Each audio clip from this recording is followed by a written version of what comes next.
Graça e paz do nosso Senhor e Salvador Jesus Cristo a todos, amém?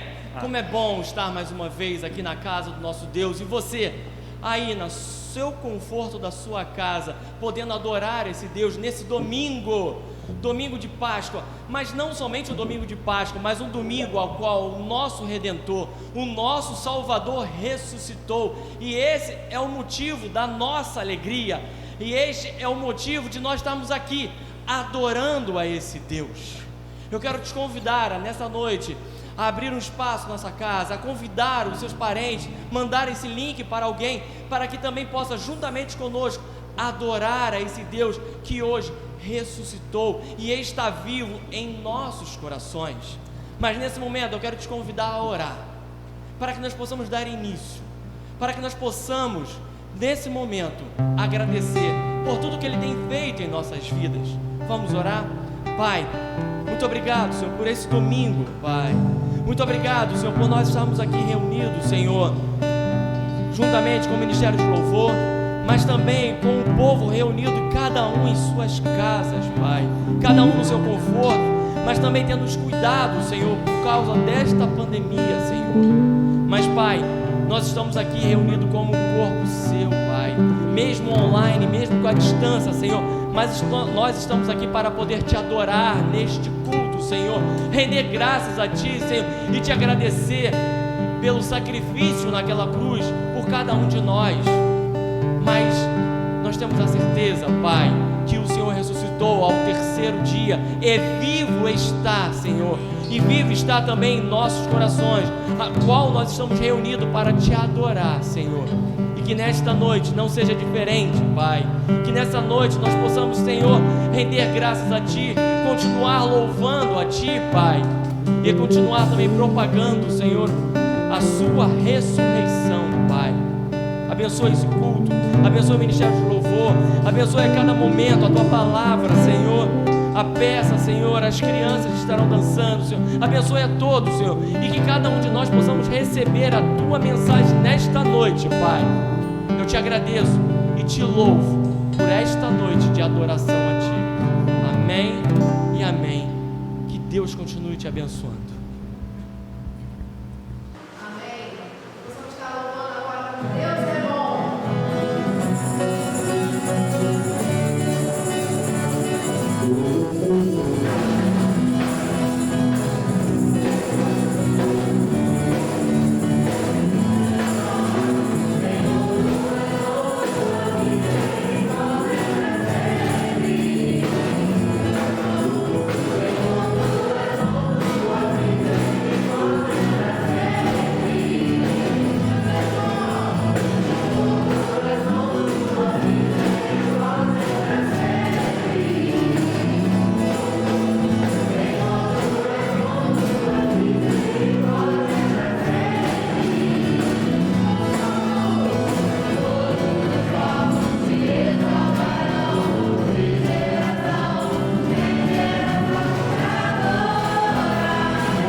paz a todos, muito bom você estar na casa do nosso Deus, muito bom estarmos hoje celebrando a ressurreição do nosso Salvador, um domingo de Páscoa, um domingo do qual nós somos testemunhas do nosso Cristo que venceu a morte, e não há oportunidade melhor para falar sobre isso em momentos de dedicação de bens e vidas, e eu quero compartilhar com você um texto da palavra do nosso Deus que está lá em 2 Coríntios, capítulo 9, do verso 6 em diante. 2 Coríntios 9, verso 6 em diante, que diz o seguinte: e digo isto, o que semeia pouco, pouco também ceifará, e o que semeia em abundância também ceifará. Cada um contribua segundo propôs do seu coração, não com tristeza ou por necessidade, porque Deus ama ao que dá com alegria.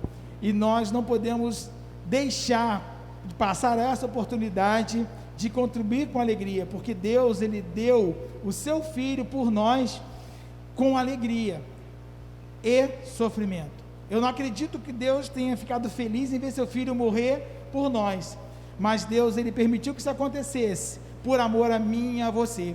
Nesse momento da dedicação de bens e vidas, é aquele momento que nós refletimos daquilo que nós fazemos para Deus.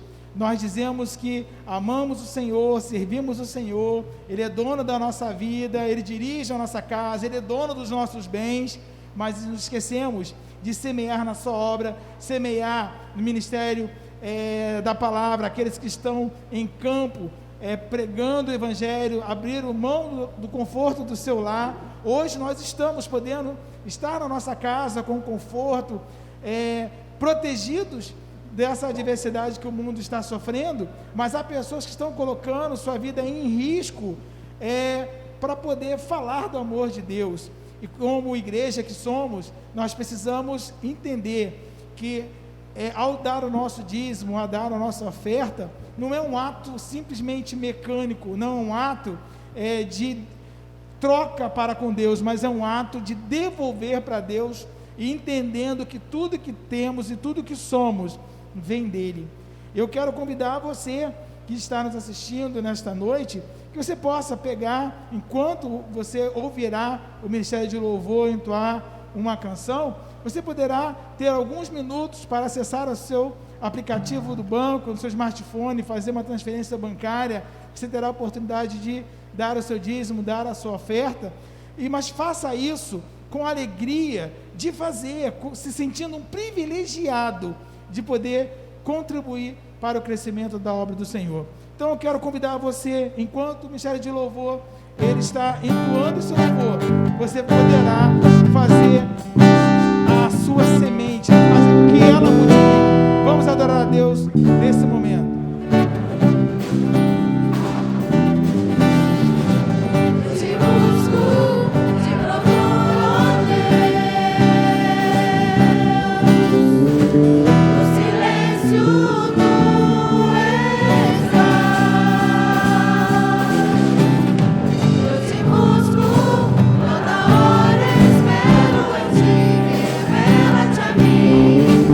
Conhecer-te eu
Eu quero orar com você, quero orar pela sua vida, pela sua fidelidade, pelo seu desprendimento, pela sua compreensão de ser uma pessoa que semeia na obra do Senhor e entende que nós temos a oportunidade e privilégio de devolver e trazer até o altar do Senhor os nossos dízimos, a nossa oferta.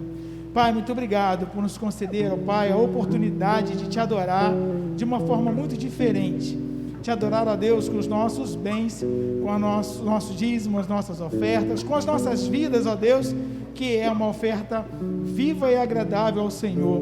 Que o Senhor possa abençoar os teus filhos e filhas que contribuíram, ó Deus amado, através de transferências bancárias, através da oferta lançada, do dízimo, Pai amado, entregue. Que essas famílias, Deus, possam experimentar o sobrenatural sobre as suas vidas, não porque fizeram, mas porque entenderam que ao fazer essa entrega, é uma entrega com alegria, conforme a tua palavra nos diz, é uma entrega, Deus amado, de devolução, entendendo que o Senhor é digno de ser honrado com os nossos bens, com a nossa vida, com tudo aquilo que temos e somos, vem do Senhor.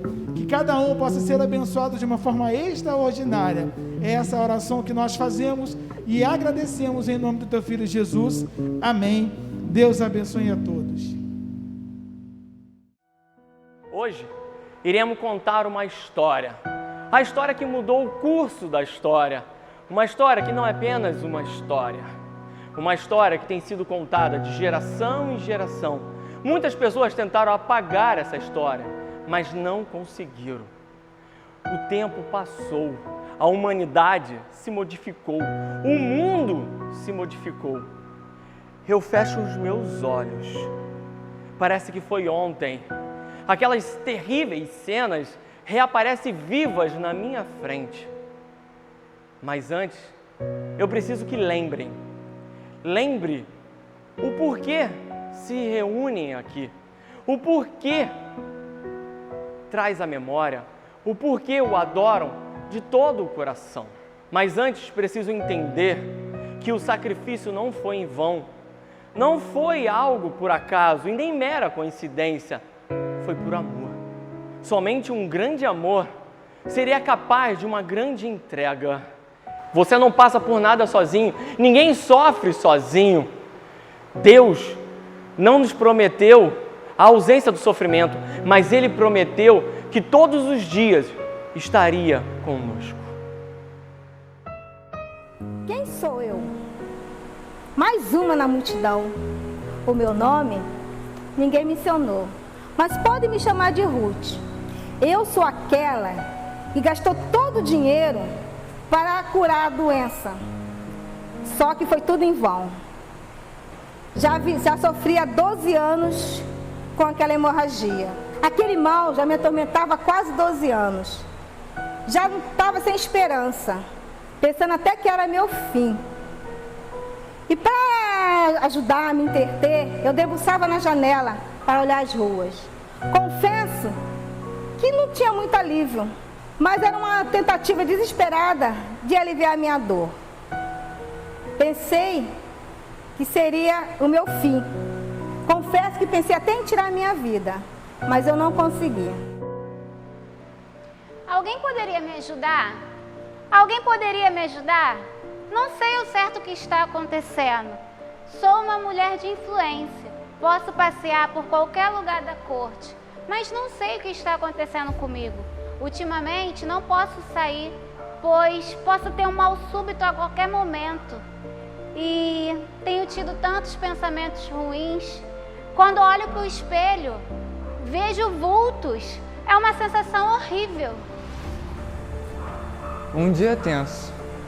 Pense num dia tenso, onde as pressões da vida, as coisas com as quais você tem colocado esperança, tudo tende a um fim.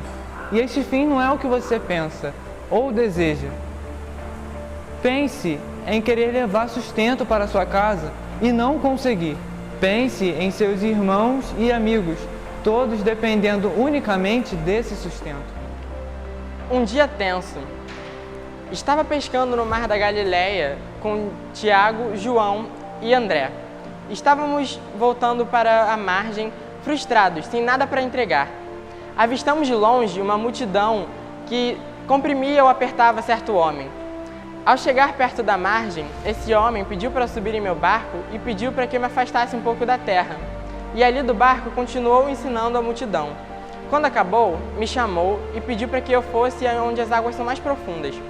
Pediu para que eu lançasse as redes novamente para pescar. Mas não pude me conter, tive que falar, sem faltar o respeito. Mestre, trabalhamos duro a noite toda e não conseguimos nada. Mas como é o Senhor quem nos pede, lançaremos as redes novamente. Não sei explicar, mas ele me trazia certa segurança e esperança.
Todos já conhecem essa história e sabem como que ela termina. Também sabem como nós somos chamados.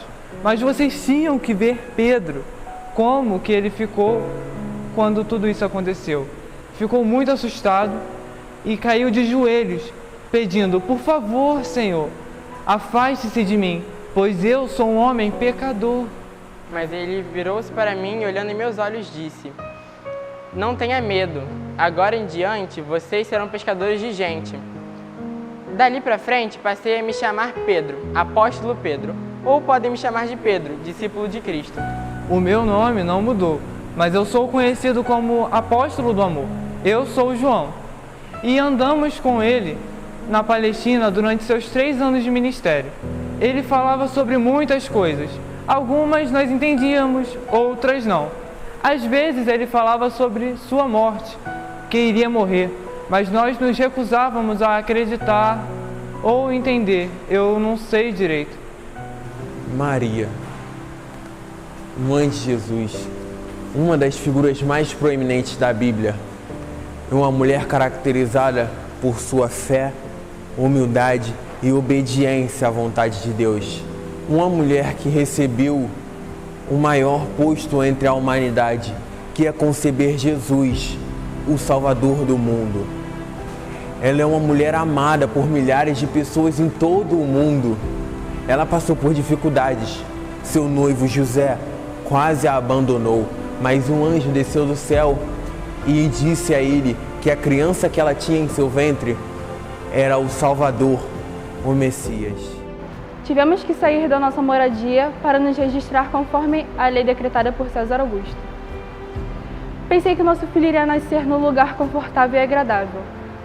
Mas quando chegou a hora de dar à luz, não havia lugar. Tivemos o nosso filho, primogênito Jesus, em uma estrebaria. E depois o colocamos em uma manjedoura, conhecido como tabuleiro onde se coloca comida para animais. Mas não é assim que queríamos. Não foi assim que planejamos ter o nosso filho, o Messias. Quando penso em tudo que passamos, tudo que vivemos, Deus me faz entender que precisava ser assim. Fomos visitados por pastores de ovelhas e anjos. Anjos que cantavam louvores que davam para se ouvir de longe. Quando o tempo passou, tivemos que fugir por conta do rei Herodes.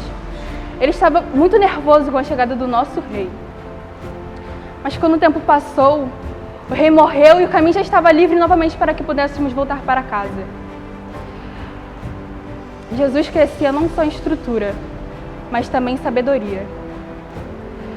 Em certo momento, perdemos Jesus de vista em uma festa. Mas quando voltamos para procurá-lo, ele estava lá, ensinando aqueles homens e falava com autoridade. Eu sei que Jesus não é só um menino comum. Ele é o próprio Messias, o Salvador.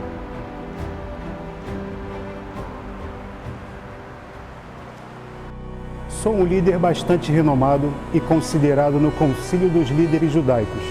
Faço parte da liderança judaica juntamente com Caifás, seu sogro Amás, José de Arimateia, entre outros líderes.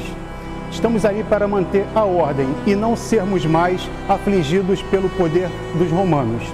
Mas certa vez apareceu um homem dizendo ser o Filho de Deus e que estava fazendo milagres. Reunimos o concílio para discutir a respeito desta situação. Caifás ficou muito irritado a respeito disso. A nossa tradição não permitia. Além do mais, estava fazendo arruaça e agitando todo o povo. Vi muitos milagres. Decidi me encontrar com ele. Esperei o cair da noite para ir ao encontro deste homem. Tomei todas as precauções para que ninguém me visse conversando com aquele blasfemador, um herege. Não iria ficar bem para minha reputação. Parecia um dia como outro qualquer, mas algo estava diferente. Notei que tinha muito mais gente e muito barulho naquele dia. E saí para perguntar o que estava acontecendo. Várias vezes perguntei, mas ninguém me notou. Parecia que ninguém me notava ali naquele momento. Até que eu vi um homem e ele parou e me disse: naquela multidão tem um homem muito especial. O homem que alimentou 5.000 pessoas com apenas 5 pães e 2 peixes. O homem que fez coxo andar, cego enxergar, surdo ouvir. Perguntei novamente: quem é este homem? Para onde ele vai? O homem, que já ia longe, ainda me respondeu: este é o verdadeiro Filho de Deus. Ele está indo para Cafarnaum fazer mais um milagre. Naquele momento, a minha esperança voltou no meu peito. Pensei: esse homem pode me curar, mas como irei fazer-me notar naquela multidão? Mas eu acho que se eu apenas tocar-lhe nas suas vestes, serei curada. Fico feliz em contar o que Jesus fez por mim. Quem é Jesus? Lembra que eu falei que estava com alguns problemas e que não lembrava do que acontecia? Ele, um homem, mas não um homem qualquer, ele olhou para mim e descobriu que eu estava sendo atormentada por demônios. E ele apenas com falar, apenas com uma ordem, ele expulsou os demônios da minha vida, que me atormentavam por muito tempo. Agora posso dizer que estou em paz. Hoje eu tenho paz. Mas, desculpa a minha indelicadeza, não me apresentei. Eu sou Maria, Maria Madalena, possivelmente pela minha cidade natal. Também sou conhecida por seguir a Jesus. Eu, juntamente com Joana, mulher de Cusa, administrador da casa de Herodes, e também Susana, entre muitas outras, nós, com os nossos bens, podemos ajudar Jesus e sustentá-los. Mestre, Sim? sabemos que ensinas da parte de Deus, pois ninguém pode fazer sinais miraculosos se Deus não estiver com ele. Em verdade vos digo que não pode ver o reino dos céus se não nascer de novo. Mas como pode nascer sendo velho? Como poderia voltar ao ventre de sua mãe pela segunda vez? Na verdade, eu lhe digo, não poderá entrar no reino dos céus se não nascer da água ou do Espírito. Aquele que nasce da carne é carne. Aquele que nasce do Espírito é Espírito. Não se surpreenda por eu falar estas coisas para você. É necessário que você nasça de novo. O vento sopra aonde quer.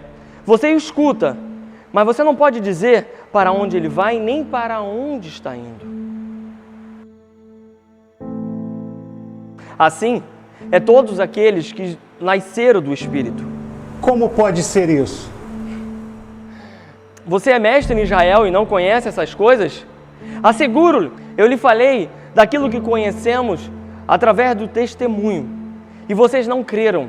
Eu lhe falei de coisas terrenas, e vocês não creram. Como crerão se eu falar de coisas celestiais?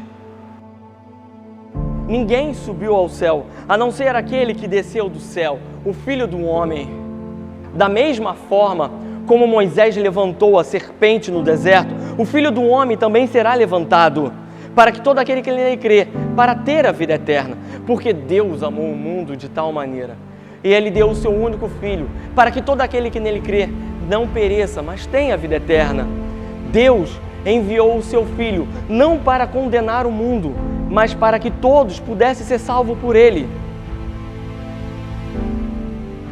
Quem nele crê não está condenado, mas todo aquele que não crê já está condenado, porque não crê no nome do Filho unigênito de Deus. Este é o julgamento. A luz veio para o mundo, mas os homens amaram mais as trevas e se afastaram da luz, porque as suas obras são más. Mas quem pratica o mal odeia a luz e não se aproxima da luz, porque as suas obras são manifestadas mediante a luz. Mas quem pratica a verdade vem para a luz, para que vejam claramente as suas obras são realizadas por intermédio de Deus.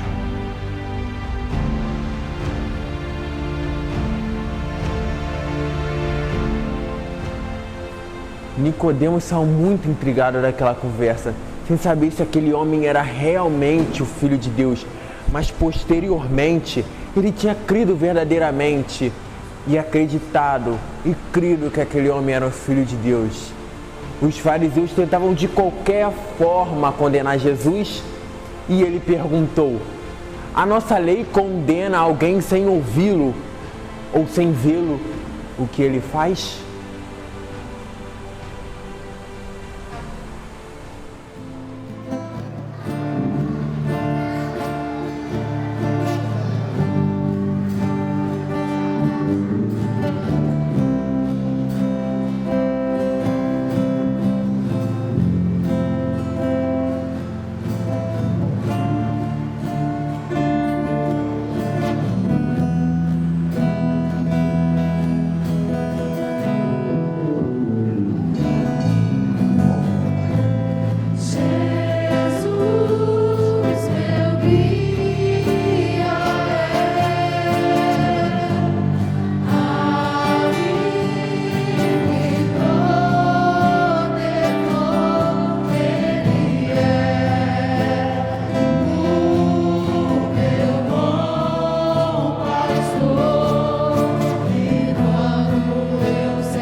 encontro. Nem me importei com as dores nem com os empurrões.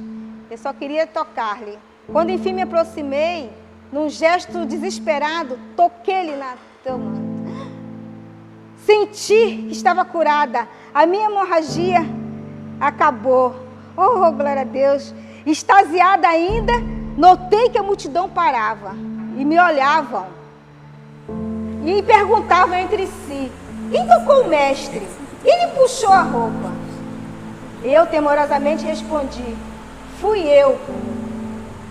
Nem ousava lhe olhar a face. Filha, levante-se. A sua fé te salvou. E ele seguiu caminhando. Voltei apressadamente para casa e contei a todos o milagre que tinha me acontecido. Todos ficaram maravilhados. E um dia depois, tentei procurar Jesus, fui ao encontro, mas ele já tinha voltado para Jerusalém. E fui em seguida ao encontro dele. O que sabemos é que os fariseus, os saduceus e os líderes do povo começaram a questioná-lo e a acusá-lo de impostor. Mas não nos preocupamos. Estávamos inteiramente convencidos de que ele era o Filho de Deus, o Messias, que veio para libertar o seu povo. Passamos por muitas coisas, vimos muitos milagres, mas o que mais me chamou a atenção era o seu amor pelos necessitados. Todos o chamavam, todos queriam estar com o Mestre. Eles vinham com seus doentes e ele os curava. Um amor que eu nunca tinha visto, um amor incondicional. Mas falar em morte? Morte a esta altura? Como assim? Não fazia parte dos nossos planos. Afinal, ele era o rei. E nós chegamos até a disputar lugares ao lado do seu trono. Enfim, ao final do seu 3º ano de ministério, Jesus ordenou a mim e a Pedro para que preparássemos a ceia. E assim fizemos, tudo exatamente como ele ordenara.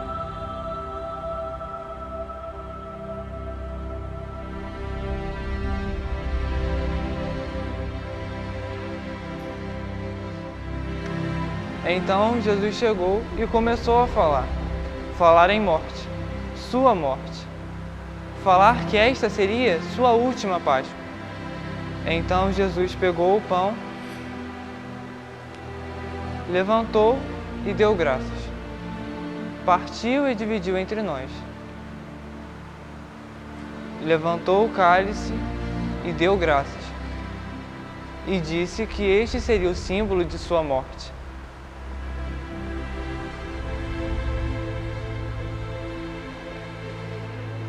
E que deveríamos sempre celebrar deste jeito, lembrando que era em memória dele. Porém, antes de terminar a ceia, Judas saiu. Não sabíamos o porquê e ninguém suspeitou de nada.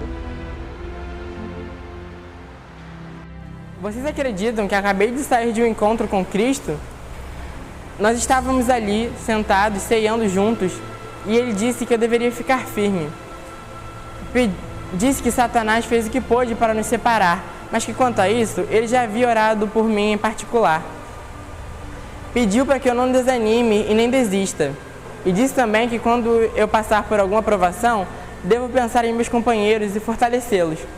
E quando eu disse que estaria pronto para fazer qualquer coisa por ele, que eu iria para a cadeia por ele, que eu morreria por ele, sabe o que Jesus me respondeu? Pedro, ainda que o galo cante, você me negará 3 vezes. Como assim? Jesus sabe que eu fico intrigado quando ele fala por códigos comigo. Sabe que eu demoro a entender. Acha mesmo que eu vou negar Jesus? Logo eu negar o meu mestre? Mais tarde, no jardim, depois de Jesus retirar-se um pouco para orar, chegaram repentinamente os soldados e Judas, um dos 12, estava junto com eles e levaram Jesus preso. Mas vocês também conhecem essa parte da história e sabem que eu não consegui. Acabei negando meu mestre e não me orgulho disso. Estávamos sempre perto, mas neste dia chegamos um pouco atrasado. E ao chegar lá, pude perceber um certo alvoroço na cidade. E procurei saber o que estava acontecendo. E os moradores nos informaram que Pilatos, a pedido do povo, decidiu crucificar Jesus. E então, na sexta-feira, ocorreria a crucificação de Jesus no Monte Caveira. Eu não sabia no que acreditar, por isso fiquei até sexta-feira. Naquele dia, então, meus olhos apreciavam o mais terrível dos espetáculos. Realmente, Jesus estava sendo crucificado. A multidão estava dividida. Uns gritavam e tiravam pedras, e outros lamentavam, porque realmente era o Filho de Deus.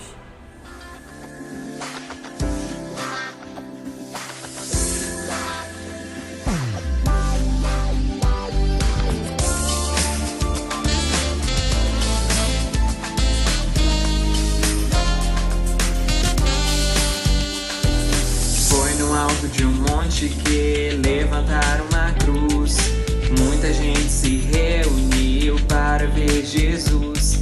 Enquanto uns xingavam e diziam pra ele descer, ninguém entendia o que ele tinha vindo fazer. Porque me amou tanto assim, Jesus se entregou pra morrer por mim. Sentiu toda a dor que eu deveria sentir. Na cruz, Jesus me amou até o fim. De repente o céu escureceu e a terra tremeu. As pessoas viram que ele era o Filho de Deus. Enquanto estava ali sofrendo, Jesus declarou que tudo estava terminado, a força do pecado acabou. Ele conseguiu destruiu a maldição. A missão cumpriu, ele cumpriu, derrotou o mal e agora as pessoas podem ser livres, podem ser livres, podem ser felizes, podem ser felizes. É só crer em Jesus e no poder da cruz.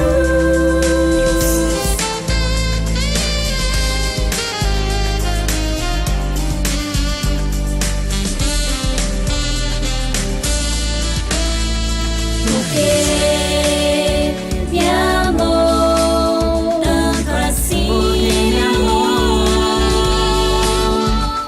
Jesus se entregou pra morrer por mim, Pra morrer por mim. Sentiu toda a dor que eu deveria sentir.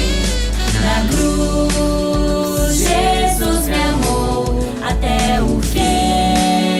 Me amou tanto assim, Jesus me amou até o fim. me amou tanto Na cruz, Jesus me amou até o fim.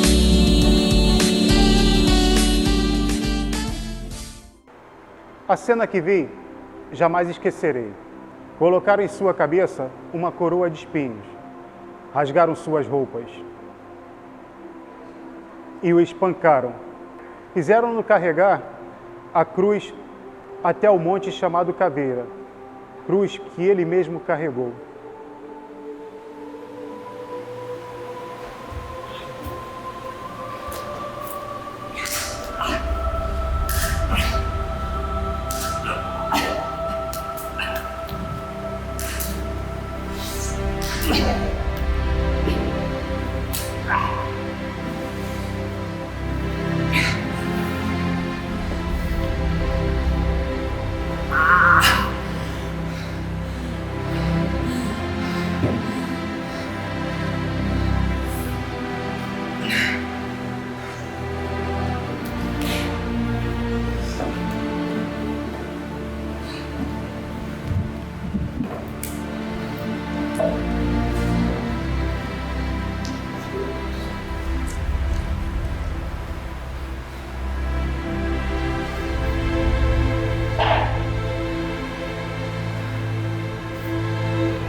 Ao seu lado haviam 2 ladrões, um à esquerda, outro à direita. Este da esquerda zombava e caçoava de Jesus, enquanto o outro o repreendia. O da direita olhou para Jesus e disse: "Creio que és o Filho de Deus. Perdoa as minhas falhas?" E Jesus lhe respondeu: "Hoje mesmo estarás comigo no paraíso." Enquanto as autoridades e o povo zombavam dele, ele dizia: "Pai, perdoe porque eles não sabem o que fazem." Ao meio-dia, o sol se escureceu até as 3 da tarde. O véu do templo rasgou-se ao meio. E depois disso, Jesus gritou: "Pai! Pai! Eu entrego meu espírito em tuas mãos." Em seguida, morreu. Eu sou o oficial do exército, eu não acreditei no que eu estava vendo. Um homem, um Deus, o Senhor Todo-Poderoso, ali na cruz, sendo judiado por causa dos meus pecados. Eu vi suas mãos feridas, os seus pés, a sua prostra, a sua vida, de um Deus que morreu por amor. Esse homem verdadeiramente era inocente. E todos que estavam ali voltaram para sua casa, pois reconheceram o erro que tinham cometido. Estavam batendo no peito, tristes. E eu, enquanto ia embora, era perguntado a mim o que havia acontecido e eu só conseguia responder: eu ouvi na cruz. Eu vi na cruz. Eu vi na cruz. Eu vi na cruz. Eu vi na cruz. Eu vi na cruz. Eu vi na cruz. Por um momento eu choro, me desespero, me apavoro. Vejo o corpo do meu Senhor, reduzido a homem, de vida banido. Vejo seu corpo ferido, sem vida. Vejo pelas lágrimas de sua mãe. E neste momento eu reflito em tudo que já aconteceu. Choro, sofro e lamento ao ver que o sofrimento do meu Senhor era meu. Então entendemos que Judas havia traído nosso mestre. E levaram Jesus até Caifás, o sumo sacerdote, e Herodes, o rei, e finalmente a Pilatos, que covardemente lavou suas mãos e assinou a sentença, condenando Jesus à morte. Naquele dia, crucificaram-no. Nós, os seus discípulos, ficamos desesperados, com medo, sem esperança. Nosso mestre, aquele que sabíamos ser o Messias, estava morto. E agora? Os romanos e os líderes dos judeus nos conheciam. Havia grande possibilidade de querer nos matar também. Nós só queríamos fugir, ter tempo de recomeçar nossas vidas depois de tamanha decepção. Eu não estava acreditando, mas pude reunir forças a José de Arimateia, ao qual pediu o corpo de Jesus Cristo a Pôncio Pilatos, e ele o concedeu. Reuni forças a José de Arimateia e pude colocá-lo juntamente com ele no sepulcro. José de Arimateia generosamente preparou o sepultamento de Jesus Cristo num túmulo, num jardim de sua propriedade, recentemente aberto. Eu percebo que fui ao encontro de Cristo, protegido pela noite. Algo mudou em mim, mas José de Arimateia já havia se declarado discípulo de Jesus há muito tempo. Vejo o meu Senhor sendo levado por aqueles homens ao sepulcro escavado em pedra. E lá fecharam a porta, selaram aquela porta para que ninguém pudesse roubar o corpo de Jesus. Seria o fim da história? Seria o fim da história? Cai a noite sombria, aonde está a sua glória? No domingo, Maria Madalena voltava sozinha do túmulo para ungir o corpo de Cristo com especiarias e perfumes, mas percebeu que a pedra não estava mais na entrada Ela corre para onde se encontrava Pedro e os outros discípulos para informar o que tinha acontecido.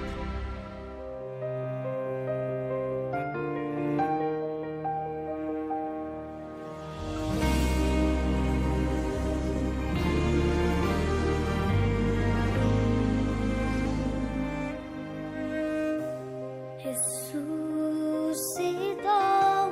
e vivo está, um dia que regressará. Me salvou pela graça, com o seu poder me libertou e dos pecados me salvou. Pela graça sou livre, graça, preciosa graça, maravilhosa graça, Ele me salvou com graça. Cristo vive o eterno para todo sempre, Ele reinará.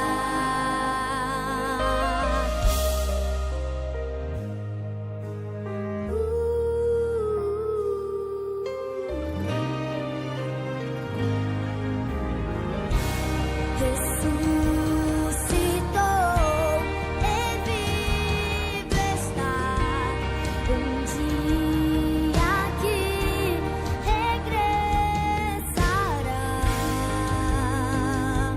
Me salvou pela graça, com seu poder me libertou e dos pecados me salvou.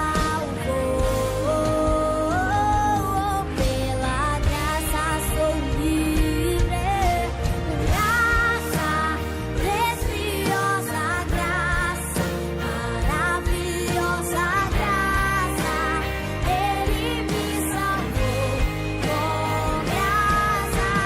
Cristo vive o eterno para todo sempre, Ele reinará.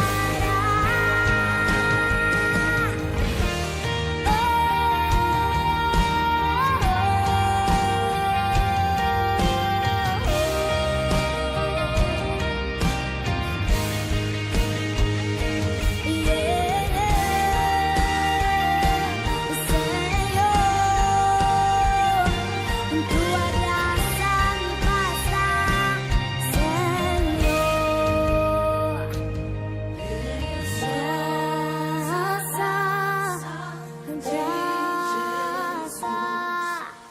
Graça do Senhor, preciosa graça me alcançou, perdido e me encontrou. Graça, graça, graça do Senhor, preciosa graça me alcançou, perdido e me encontrou. Graça, preciosa graça, maravilhosa graça, Ele me salvou com graça. Cristo vive o eterno para todo sempre, Ele reinará.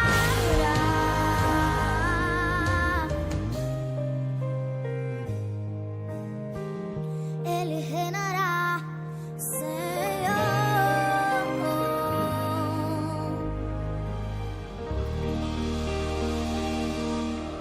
Quando Maria nos contou, não pude acreditar. Fomos correndo para ver se o que ela disse era verdade. Ao chegar no local, o sepulcro estava vazio. Voltamos para casa sem entender o que realmente havia acontecido. Fiquei no local mais um pouco para entender o que estava acontecendo, mas não pude me conter. Chorei pelo meu Senhor. Então, 2 anjos apareceram e me perguntaram: por que estás chorando? E eu disse: levaram meu Senhor. Subitamente, em meu momento de desespero, Cristo apareceu, mas eu não o reconheci. Ao pensar que se tratava de apenas um jardineiro, perguntei: aonde está o meu Senhor? Aonde está o corpo do meu Senhor? Gentilmente, ele me respondeu: Maria. Rabone! Não se agarre a mim ainda, porque eu não subi ao meu Pai. Mas volte e fale com meus irmãos que eu estou subindo para o meu Pai, que também é o seu Pai, para o meu Deus, que também é o seu Deus. Vou rapidamente avisar os discípulos de tudo que eu vi e ouvi. Meu ser se enche de gozo, meu coração se enche de alegria. Agora eu vejo a glória daquele que nos deu vitória. Venceu a morte inimiga, mudou a história, pois ele deu a vida por amor de Deus a todos nós. Ouço o coro dos anjos a cantar bem alto, dizendo: Jesus ressuscitou! Jesus ressuscitou! Jesus ressuscitou! Ressuscitou! Vivo! Ele está vivo! Então que nós lembramos do que ele havia nos falado, que ressuscitaria no 3º dia. Quanta alegria! Que falta de fé de nossa parte. Mas agora há felicidade. A esperança voltou a nós. Vamos celebrar! Eu abro meus olhos. Estamos no 3º milênio. Muitos se esqueceram. Outros sequer creram no que aconteceu. Olhe para a cruz e veja Jesus crucificado. Olhe de novo para a cruz e veja que ele não está lá mais. Olhe para o sepulcro e veja o seu corpo sendo colocado lá. Mas olhe de novo para o sepulcro e veja que ele não está mais lá, porque ele ressuscitou. Olhe para o céu e você verá que ele está assentado à direita de Deus. Mas olhe de novo para o céu e veja que em breve ele não estará mais lá, porque ele voltará para buscar aqueles que creram, para buscar aqueles que o aceitaram de todo o seu coração, para buscar o seu Filho amado e a sua igreja amada. Que Deus te abençoe.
Nessa noite, nesse momento, nós estaremos orando pelo nosso mensageiro, pastor Edson Pedessani, que está com a responsabilidade de trazer uma palavra do coração de Deus para os nossos corações nesta data tão especial.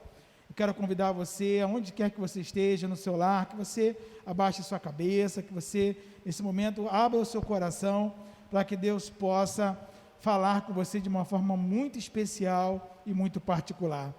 Pai amado, Pai bendito, louvamos e bendizemos o Teu santo e poderoso nome.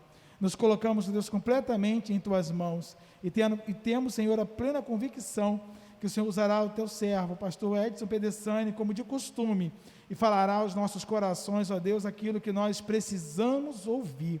Pai, usa, Deus, de uma forma especial, que os corações, ó Deus, que estiverem ávidos a ouvir a Sua voz, que eles possam ser saciados, ó Deus, e nesta data, onde celebramos a ressurreição do Teu Filho, nós possamos, ó Deus, ser ministrados pela Sua poderosa palavra. É essa oração que nós fazemos, em nome de Jesus.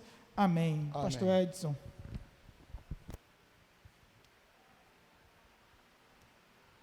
Agradeço a Deus a oportunidade de comparecer diante da presença dos nossos queridos irmãos, dos nossos queridos amigos, enfim, de todos aqueles que partilham conosco deste momento tão especial de celebrarmos a ressurreição do Senhor, nesse período da Páscoa, essa data da cristandade. Agradeço ao pastor Robson, que tem nos dado essa cobertura espiritual, a intercessão de nos levar adiante para realizarmos a obra do Senhor. Que Ele seja ricamente abençoado, juntamente com a pastora Dione, com Luana, com seu genro, abençoando toda a sua família e a sua irmã também, que o Senhor esteja cuidando dela onde quer que ela esteja agora. Queremos lembrar aqui também de agradecermos a Deus pela existência da nossa igreja, a Primeira Igreja Batista, aqui em Santa Amélia. Agradecer a Deus pela vida do nosso pastor Jonas, da sua família, a irmã Leila, seus filhos, Vitor, Gabriel, das suas noras, Dolores e Roberta, do seu neto Murilo. Deus, que a gente ora e intercede para que estejam sempre plenamente saudáveis, como também os demais líderes da igreja, como o pastor Fabiano, sua esposa, a Cíntia, o Samuel, o Gustavo.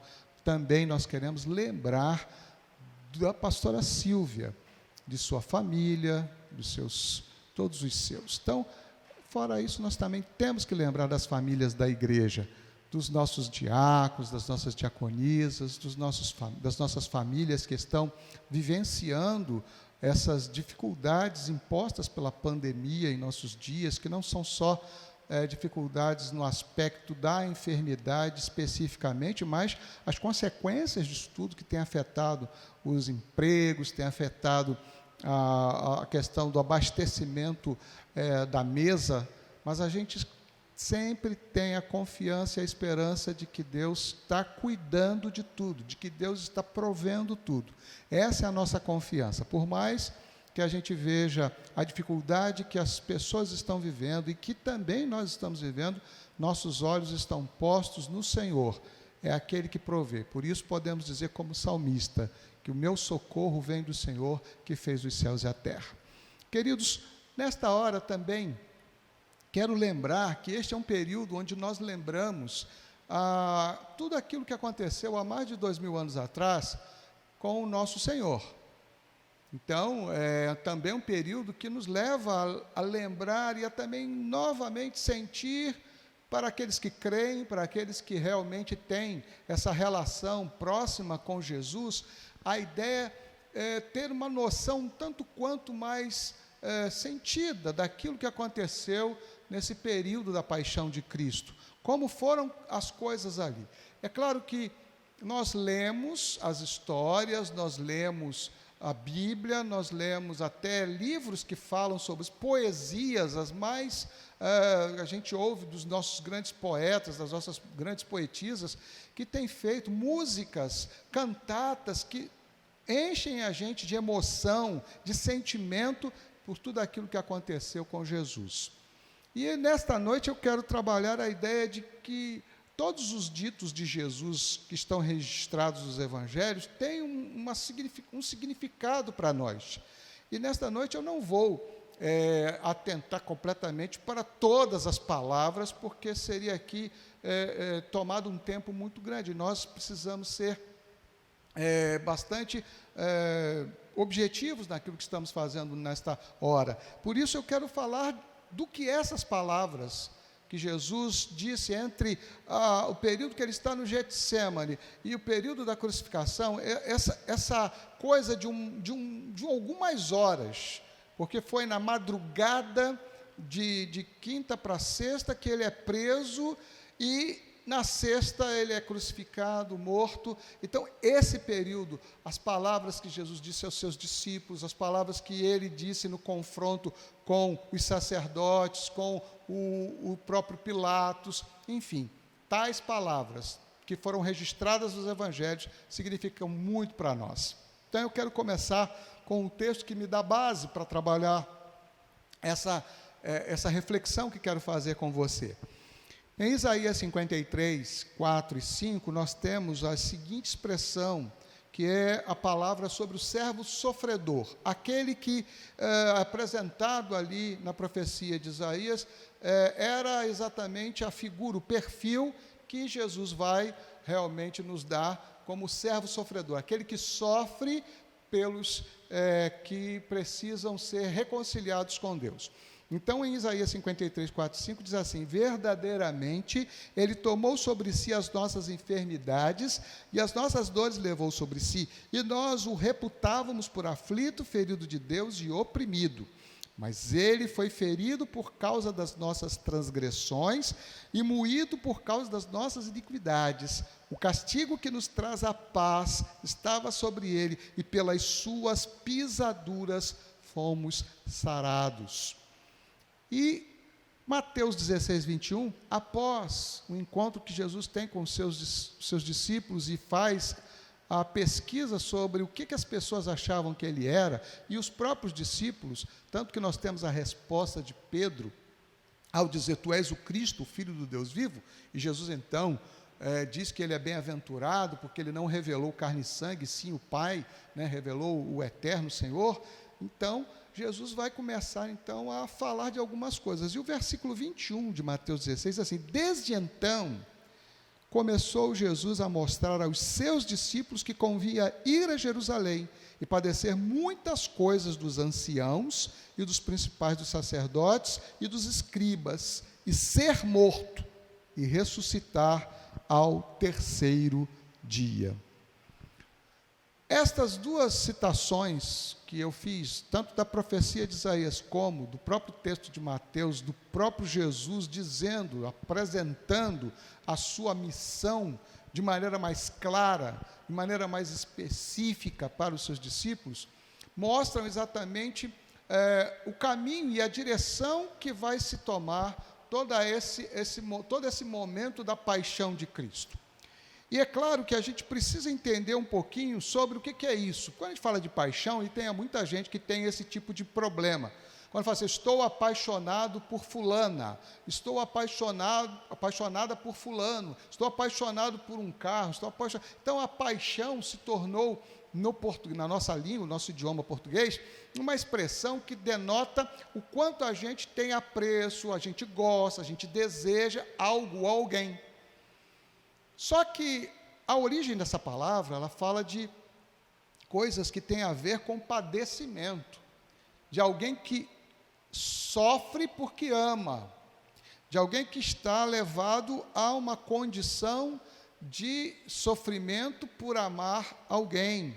Enfim, assim foi indicado, principalmente no latim, do passio, passiones, que leva a ideia de apresentar em especial o sofrimento de Jesus e dos nossos irmãos mártires da história do cristianismo, mártires da história da igreja, que sofreram por amar a Jesus, sofreram pelo Evangelho.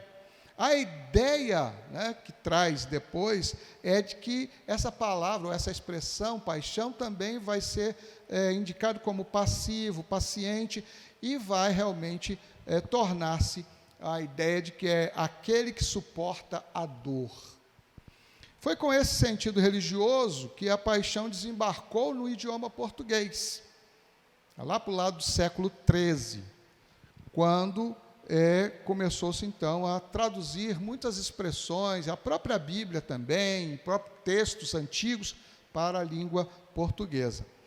E nesta ideia, essa palavra paixão, ela vai também traduzir em latim, depois português, a palavra pathos, que é a palavra em grego, e o Novo Testamento vai ser escrito na sua quase totalidade em grego, a palavra pathos, que designa doenças. Por isso a gente fala de patologia. Então, que tipo de patologia tem? Às vezes nós estamos vivendo uma pandemia. Qual é a patologia disso? A patologia são os sintomas que essa doença apresenta, tipo o problema do pulmão, a inflamação do pulmão, pneumonia, a questão da falta de, perda de olfato, perda de paladar. Então, a gente fala de qual é a patologia disso. Quando a pessoa apresenta uma doença, a ideia de patologia. Então, essa questão relacionada com a paixão vai indicar exatamente o sofrimento. E aí a gente percebe que as palavras que vão ser ditas por Jesus entre o Getsêmani, lá o jardim de Getsêmani, depois que ele passa a Páscoa, faz a ceia, institui a ceia do Senhor, até o momento da sua crucificação, existem várias palavras ditas por Jesus. Como disse, não apresentaremos todas elas, mas fica aí um desafio para você estudar e pesquisar na Bíblia, nos Evangelhos, as palavras que Jesus disse entre esse período que estava no jardim de Getsêmani até a sua crucificação. E aí a gente vai perceber algumas coisas. O que elas indicam para nós? A primeira coisa que posso perceber é que elas indicam o amor do eterno Deus por nós. Essa é uma das coisas que aquelas palavras dizem. Por exemplo, veja você a palavra que ele vai dizer, Jesus, lá no Getsêmani, quando ele pede para os discípulos estarem, pelo menos 3 deles, Pedro, Tiago e João, que o acompanham, a orar com ele, a vigiar, porque ele diz, a minha alma está em agonia até a morte. E essa situação dele é uma situação que ele está sofrendo muito, ainda não é um sofrimento físico, mas é um sofrimento na alma, é um sofrimento no espírito, é um sofrimento de coração. Ele está sofrendo, ele sabe o que vai acontecer com ele sabe o que vai acontecer na sua vida, a partir daquele momento, como vai acontecer. Ele vai ser traído, ele vai ser abandonado, ele vai ser desamparado, ele vai ficar sozinho, e isso já causa um sofrimento. E esse sofrimento, então, vai repercutir exatamente aquela condição da sua palavra na oração que faz ao Pai. Ele diz, Pai, se for possível, passa de mim esse cálice, mas que não seja a minha vontade, mas seja a tua vontade. O que nos indica essa palavra? Além da escolha de Jesus pela obediência ao Pai, pela obediência ao eterno Senhor, é que isso indica que o amor de Deus por nós, esse amor maravilhoso de Deus, que não nos abandona em espécie alguma, nunca nos abandonou, por mais que nós virássemos as costas para Deus, e é esse o grande pecado, é essa a marca do pecado, quando nós dizemos para Deus que não precisamos dEle, que nós dizemos, não, eu posso dar conta da minha situação, eu posso dar conta da minha vida, eu posso dar conta das minhas coisas, e a gente diz, eu não preciso do Senhor, não quero prestar contas ao Senhor. Então, a gente vira as costas para Deus, então isso rompe. Essa é uma decisão, essa é uma escolha que rompe com a nossa relação com o nosso Pai eterno. Então, Deus não nos abandonou. E nessa iniciativa de Deus, essa proatividade de Deus, desde o Gênesis, capítulo 3, versículo 15, nós temos lá já a profecia, lá dizendo que ele enviaria um que esmagaria a cabeça da serpente, indicando que alguém viria para aniquilar todo aquele terror, toda aquela coisa terrível que aconteceu do rompimento do ser humano na relação com Deus, por conta de aceitar a conversa do inimigo, por aceitar a proposta do inimigo, de querer ser igual a Deus, autossuficiente, autônomo, independente completamente. E isso faz com que Deus, então, tome atitudes, que a história vai ser contada na Bíblia através da escolha de uma família, de Abraão, depois vai escolher o povo, que é o povo de Israel, depois vai escolher um rei, que é o rei Davi, e da linhagem de Davi, então vem o nosso Salvador, que é o nosso Senhor Jesus. Então isso indica o amor eterno de Deus por nós. Deus não poupou o seu Filho, aquele que, como diz Paulo, aquele que nem poupou o seu Filho por amor a nós. É o amor de Deus que é espelhado nessa palavra, dentro das palavras que são ditas por Jesus nesse período da paixão. Por isso que o apóstolo Paulo deixou registrado em capítulo 5, versículo 8 de Romanos: mas Deus prova o seu amor para conosco em que Cristo morreu por nós, sendo nós ainda pecadores. As palavras da paixão nos indicam isso, o amor do eterno Deus por nós. Você precisa reconhecer esse amor. Tem muita gente que ainda não reconhece esse amor de Deus. Tem muita gente que nem sequer tem ideia, noção, e muitos não querem saber, porque acham que tem que haver aí um comprometimento, compromisso, e muitos fazem essa ligação, dizendo que eu, para receber a Jesus como meu Salvador, ou para amar a Deus sobre todas as coisas, eu vou ter que me comprometer com tal igreja, com tal organização religiosa. É lógico que isso é consequência da escolha que você faz de Jesus.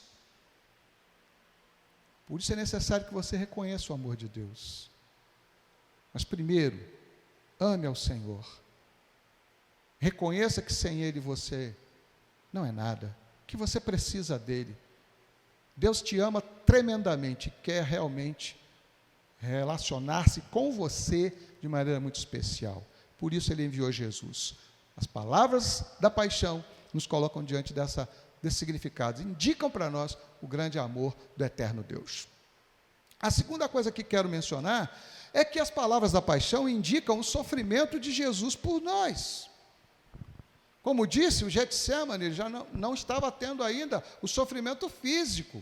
Era o sofrimento espiritual, o sofrimento emocional, aquela coisa, aquela dor profunda, aquela agonia, aquela angústia que ele mesmo diz que estava sentindo. Tanto que Lucas, no Evangelho, vai citar que ele vai suar, e a agonia é tão grande que o suor dele se transforma em gotas de sangue.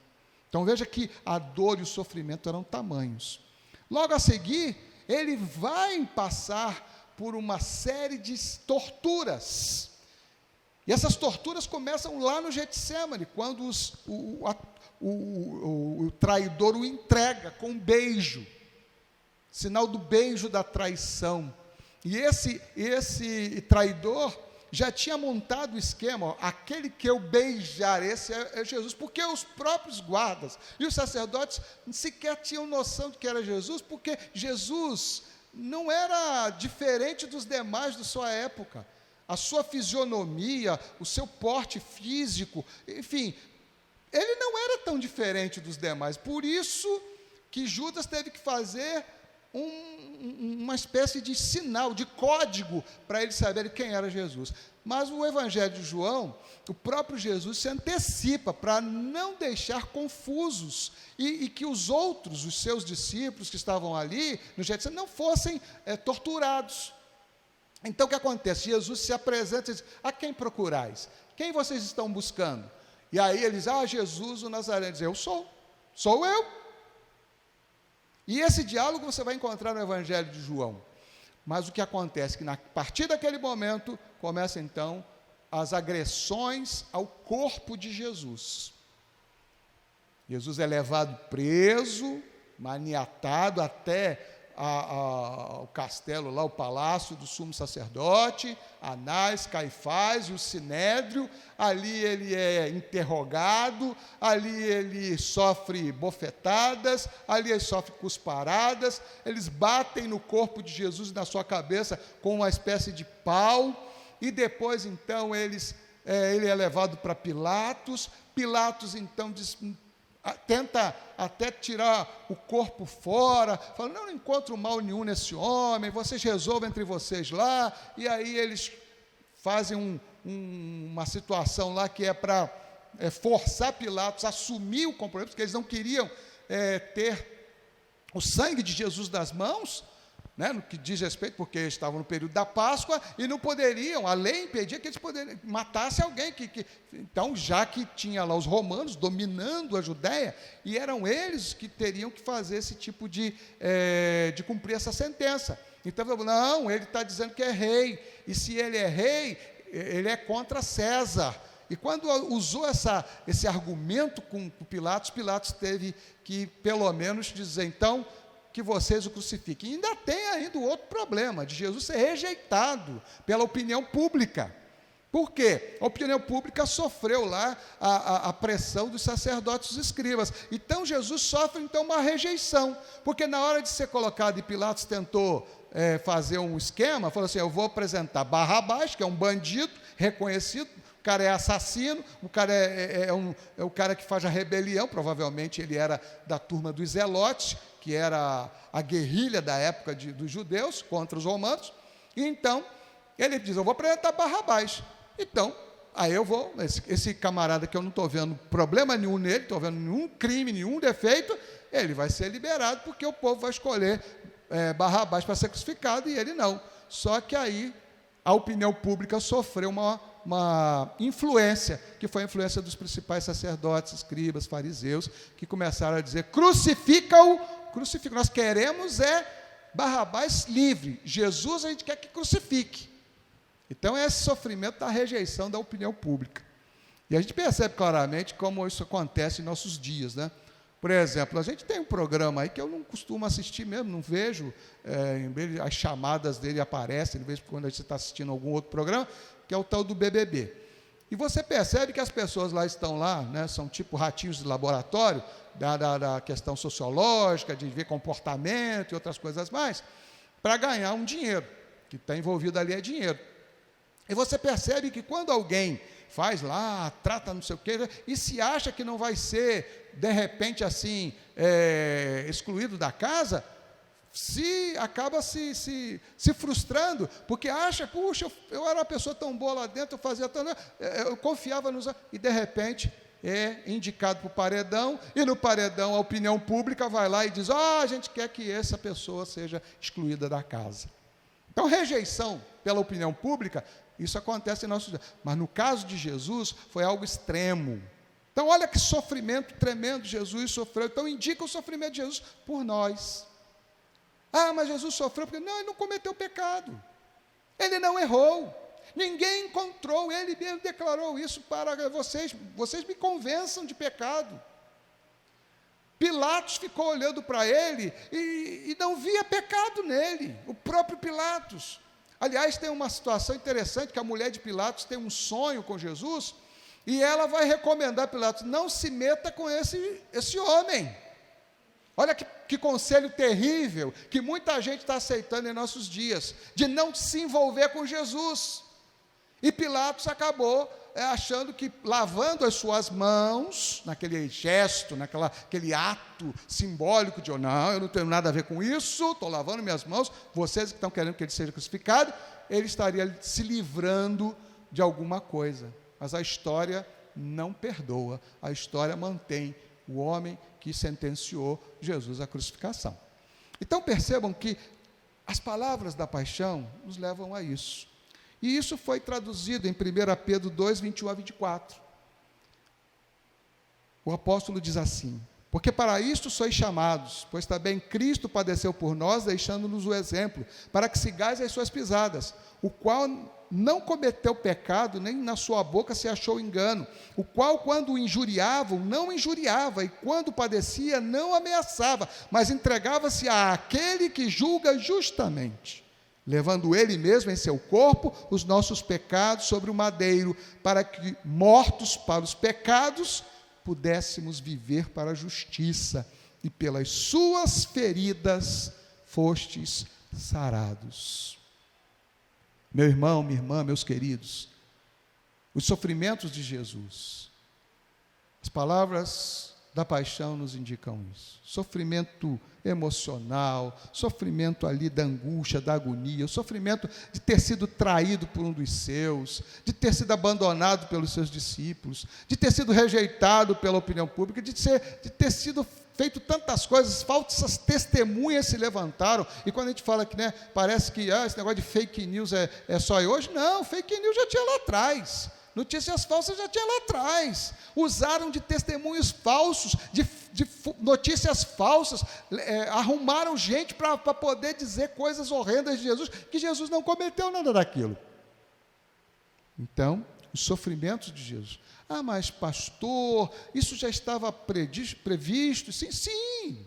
Como lemos lá o texto de Isaías, ele sofreu, já havia essa profecia.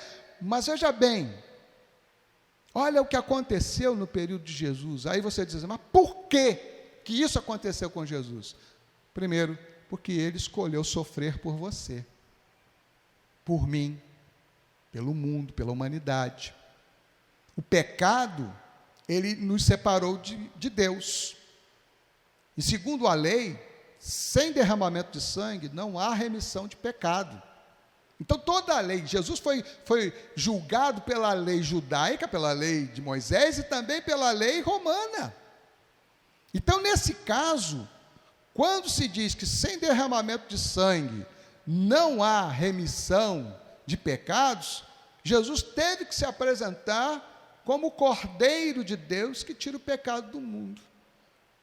O sacrifício de Jesus é suficiente para que nós sejamos completamente livres do pecado, livres das garras do inimigo, que sejamos restaurados na nossa condição de filhos de Deus. Por isso a palavra em João disse, aos que creem no seu nome foi-lhes dado o direito de serem chamados filhos de Deus. Por isso os sofrimentos de Jesus por nós, verdadeiramente, as palavras da paixão indicam que Jesus sofreu por nós. Mas quero fechar essa reflexão sobre as palavras da paixão e o que elas indicam. Elas indicam também a escolha de Jesus por nós. Ele me escolheu, Ele te escolheu. É a escolha de Jesus por nós. O próprio Jesus declarou, lá em João capítulo 10, os versículos 14 a 17, ele diz assim, aliás, versículo 14 a 18, ele diz assim, eu sou o bom pastor e conheço as minhas ovelhas, das minhas sou conhecido. Assim como o Pai me conhece a mim, também eu conheço o Pai, e dou a minha vida pelas ovelhas. Ainda tenho outras ovelhas que não são deste aprisco, também me convém agregar estas, e elas ouvirão a minha voz, e haverá um rebanho e um pastor. Por isto o Pai me ama, porque dou a minha vida para tornar a tomá-la. Ninguém me tira de mim, mas eu de mim mesmo a dou. Tenho poder para dar e poder para tornar a tomá-la. Este mandamento recebi de meu Pai. Veja, querido, veja, querida, veja, meu amigo, minha amiga, o que essas palavras da paixão nos indicam. Jesus fez uma escolha por mim e por você. E essa escolha, ela é uma escolha maravilhosa. Claro que nós temos liberdade de escolher. Você escolheu a sua esposa, você escolheu o seu esposo, né? São escolhas que a gente faz. A gente não escolhe filho, né? A gente não escolhe pai, mas a gente escolhe a pessoa com quem a gente vai conviver, vai formar família, enfim. E tem outras escolhas também na vida. Escolhas estas que a gente faz, profissão, carreira, a gente escolhe o modelo de carro, a gente escolhe o modelo da moto, a gente escolhe onde vai morar, enfim, várias outras escolhas que nós fazemos.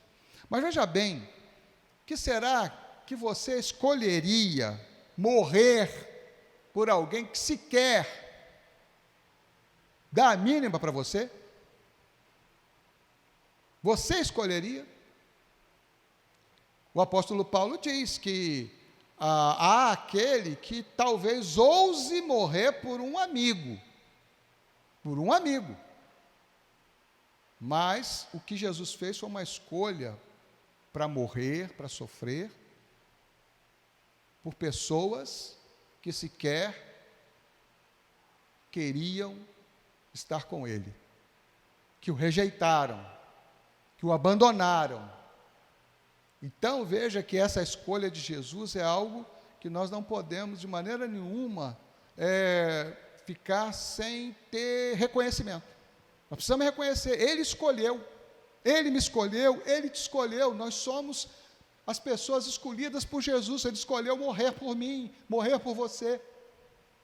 E nas suas palavras, palavras da paixão, Ele o faz, exatamente porque Ele sabia que ninguém mais poderia fazer o que Ele fez.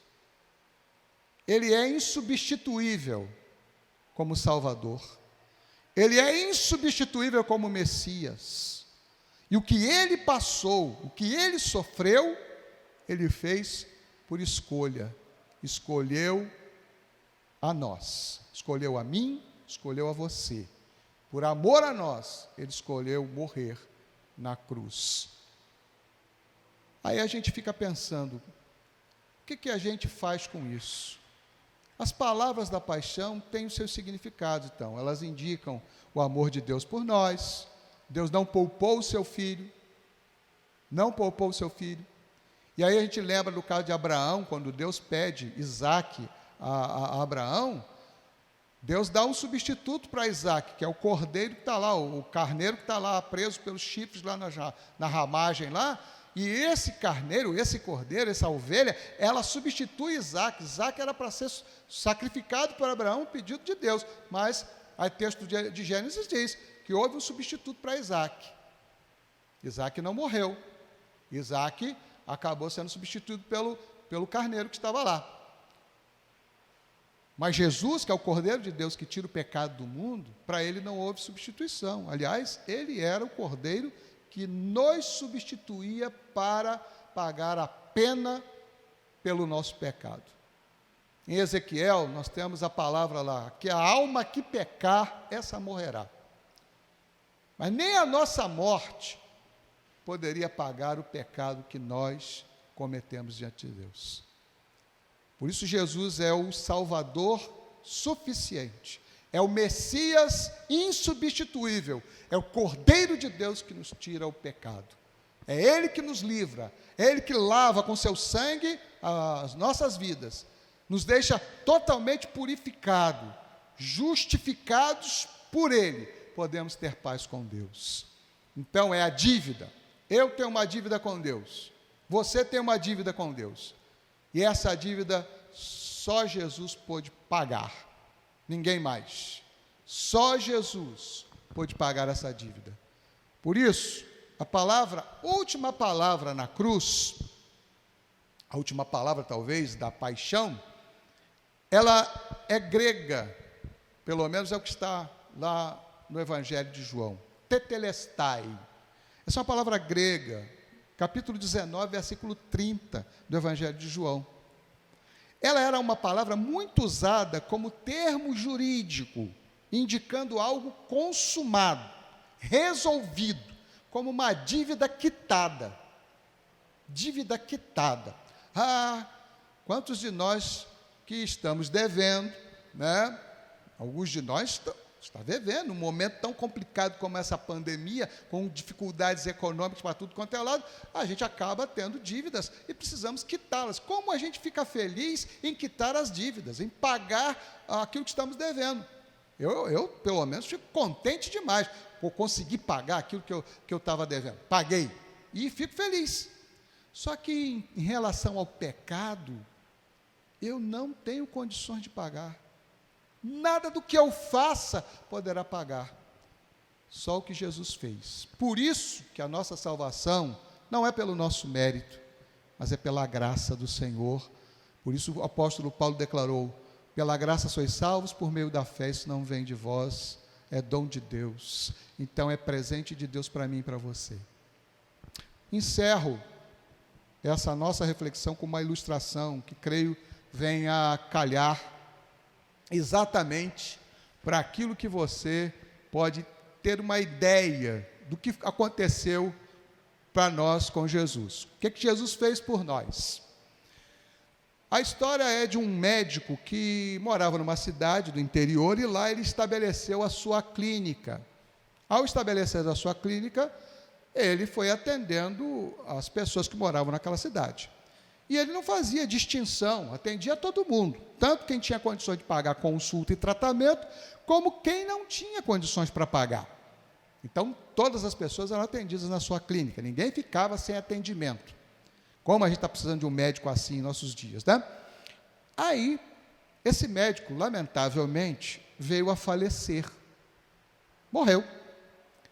E a sua esposa, ou seja, a viúva, foi verificar as coisas do marido, foi ver as coisas na clínica, e ela chegou a ver umas anotações, os livros, onde o marido anotava aquilo que, né, dos clientes, o que ele fazia, o que eles pagavam, o que devia, etc.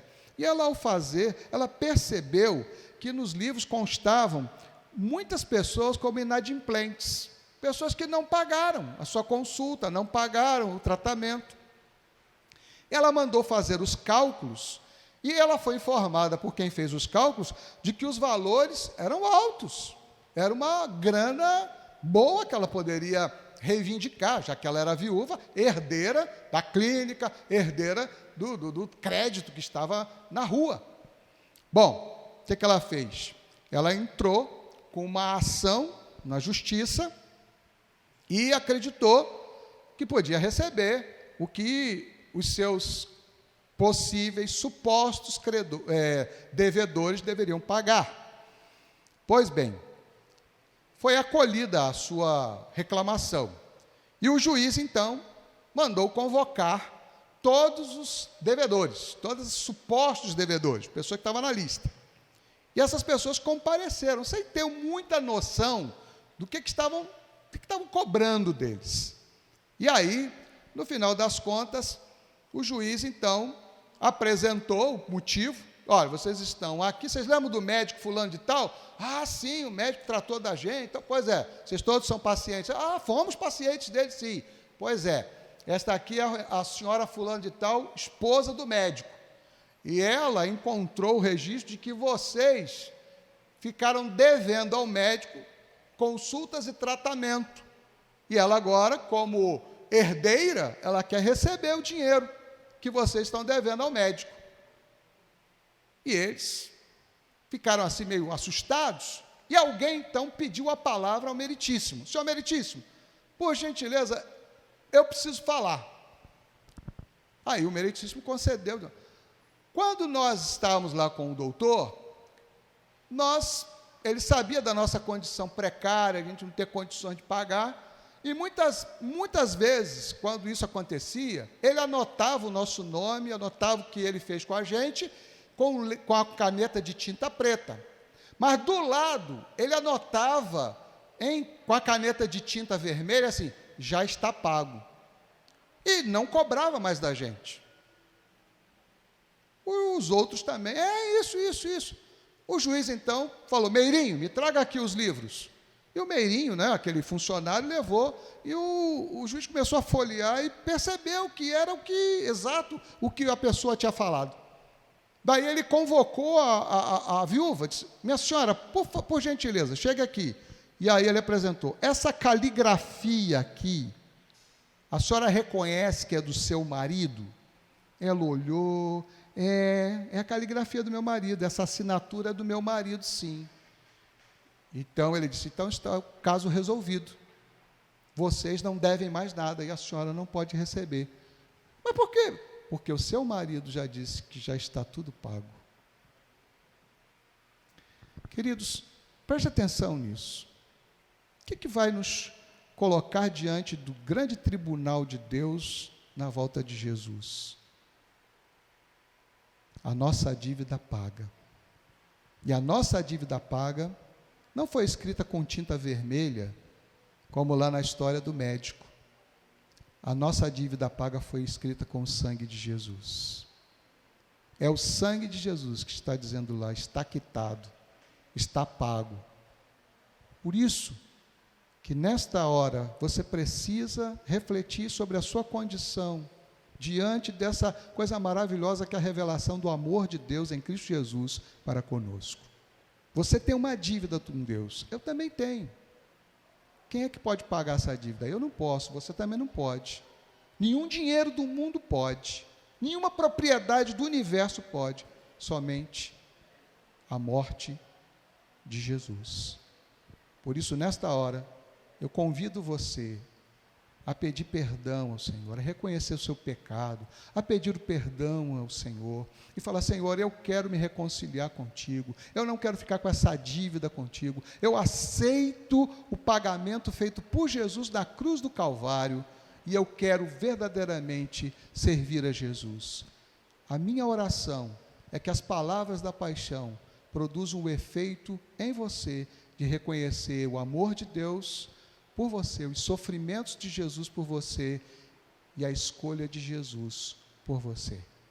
Que nesta noite, o Senhor mesmo te dê a paz em Cristo Jesus. Amém. Vamos orar? Querido Deus, coloco-me aqui diante de Ti e diante dos meus queridos para suplicar do Senhor, ó Deus, que o Senhor continue a nos abençoar e a ajudar-nos, ó Deus, a compreender e reconhecer que sem Ti nada somos, sem Ti nada podemos fazer. Por isso, nesta hora, eu quero te pedir por aqueles, ó Deus, que neste momento estão fazendo a sua reflexão e entendendo, ó Deus, que o Senhor as ama e entendendo também, ó Deus, que o Senhor quer a reconciliação com eles e que só podem fazê-lo através de Jesus. Por isso, Pai querido, somos gratos pelo Teu grande amor. Somos gratos por Jesus, nosso Senhor e Salvador, que, ó Deus, nos amou a ponto de escolher sofrer e morrer por nós. Por isso, nós queremos também pedir que, ó Deus, por aqueles que estão, nesta hora, entregando a sua vida a Jesus, reconhecendo que a dívida foi paga pelo sangue de Jesus. Recebe a nossa gratidão e o nosso louvor. Nos abençoe em nome de Jesus. Amém.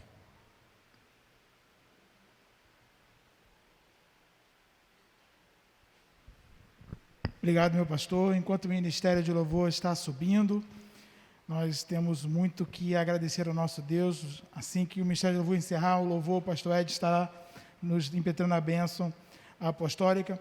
Eu quero aproveitar para lembrá-los a todos que na próxima terça-feira, dia 6, nós estaremos aqui a partir das 19 horas com o nosso programa 30 Semanas. Toda primeira terça-feira de cada mês, nós estamos trazendo uma palestra sobre saúde emocional, sobre conflitos. Eu quero que você tenha a liberdade de estar entre nós. Nós estamos observando todos os protocolos do Ministério da Saúde, mantendo distanciamento, usando o álcool gel, as máscaras, e você terá aqui a oportunidade de ser ministrado de uma forma muito especial.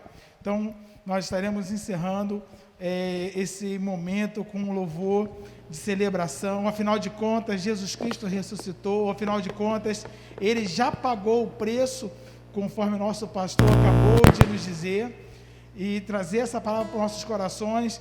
A nossa dívida está paga com sangue. Então, é momento de celebrar ao Senhor com alegria, aonde você quer que esteja, no seu lar, nos ouvindo em qualquer lugar que você possa estar acompanhando através das redes sociais. Querido, celebre a vida que Cristo deu para você na cruz. Vamos adorar a Deus nesse momento e abra o seu coração.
Deus querido, nesta hora louvamos, bendizemos o Teu nome.